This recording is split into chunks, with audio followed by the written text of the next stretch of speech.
everybody, welcome to my channel. So the next step in my process is, after making the grid, I map out the drawing. So I did that here and I erased the grid already to make it nice and clean. I wanted to show what this would look like. Now, I am not a photorealistic artist. I don't do photorealism very well, so this is far from the picture.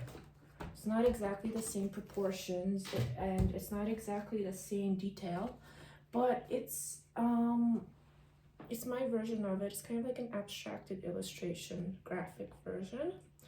And the next step now is to erase all of this. Despite of all the work I put into it, I'm gonna lighten the lines because I want to go over this with pencil crayons, colored pencils, because I really like colored pencils. I've been learning how to do colored pencils recently.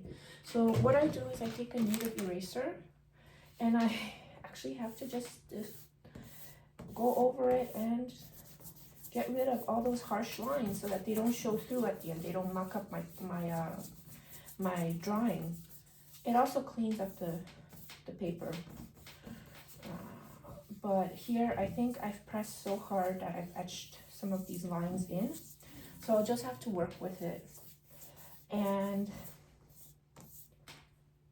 this is a lot of fun. I mean, I didn't think that I would enjoy pencil drawing as much as I did, or as much as I do, but this is what everyone is doing.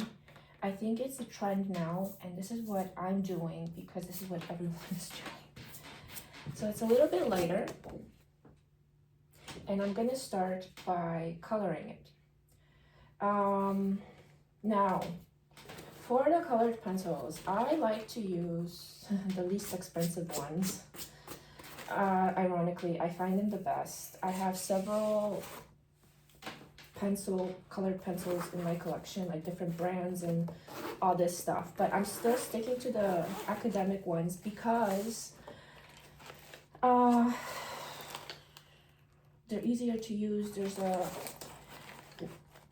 There's a limited palette, and I find, because I'm still learning about color theory, it's good to start out on a limited palette. I have this collection of skin tones that I like to use, and the brand I use is called Brutfunner. I bought it on Temu, and it only cost me like $30 for 60 pencils or something like that, and they're really good. These are oily. Now these ones are academic. These ones are a little bit harder lead. They're not as buttery. I personally like that. They're more transparent and they don't smudge.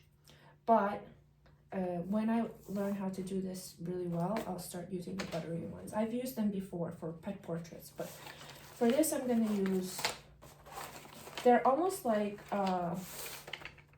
just your standard pencil crayons, like Laurentian, I don't know how to pronounce that. And they look the same, but they're a little bit better. They're a lot better, actually. So anyway, I'm gonna get started on that, and I'll see you in the next lesson.